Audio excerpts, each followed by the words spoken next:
بسم اللہ الرحمن الرحیم۔ آپ صلی اللہ علیہ وآلہ وسلم جب 15 سال کے تھے، قریش اور بنو حوازن میں جنگ چھڑ گئی جو حرب فجار کے نام سے مشہور ہے، جس کا آغاز بنو کنانہ اور بنو حوازن کے ایک جھگڑے سے ہوا۔ عکاظ کے بازار میں ماہ حرام میں بنو کنانہ کے ایک شخص البراز نے بنو حوازن کے ایک شخص کو قتل کر دیا۔ بنو حوازن بنو کنانہ پر حملہ آور ہوئے۔ بنو کنانہ نے اپنے حلیف قریش کو مدد کے لیے پکارا۔ قریش بنو کنانہ کی مدد کے لیے پہنچے تو بنو حوازن نے قریش کو مار بھگایا اور خانہ کعبہ تک ان کا پیچھا کیا۔ قریش کے تمام گھرانوں کے اکابر اس جنگ میں شریک تھے۔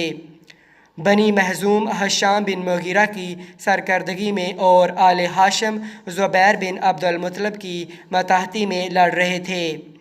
قریش اور کنانہ کا سالار اعظم حرب بن امیہ بن عبد الشمس تھا۔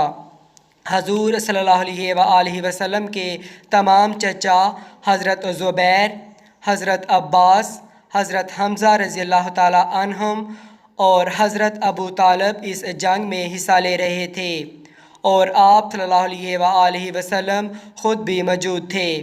لیکن آپ صلی اللہ علیہ وآلہ وسلم کا عملی حصہ کیا تھا؟ خود فرماتے ہیں کہ میں اپنے چچاؤں کو وہ تیر دیتا تھا جو دشمنوں کی جانب سے آتے تھے۔ آپ صلی اللہ علیہ وآلہ وسلم کا جنگ میں عملی حصہ لینے کا موقع اس وقت آیا جب حرب فجار کے تباہ کن اثرات دیکھ کر عمائدین مکہ نے جنگ حلف الفضول کی بنیاد ڈالی۔ ہاشم زہرہ اور تیم کے خاندان عبداللہ بن جدعان کے گھر جمع ہوئے جو سب سے معمر تھے۔ زبیر بن عبد المطلب رسول اللہ صلی اللہ علیہ وآلہ وسلم کے چچا کی تحریک پر سب نے مل کر معاہدہ کیا کہ ہم میں سے ہر شخص مظلوم کی حمایت کرے گا اور مکہ میں کسی ظالم کا ظلم برداشت نہیں کیا جائے گا۔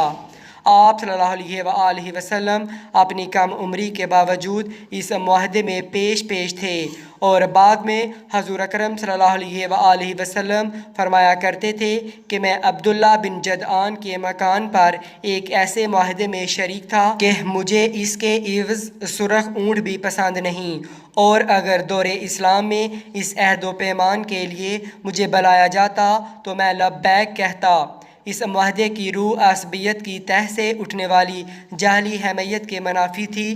اس معاہدے کا سبب یہ بتایا جاتا ہے کہ زبید کا ایک آدمی سامان لے کر مکہ آیا اور عاص بن وائل نے اس سے سامان خریدا، لیکن اس کا حق روک لیا۔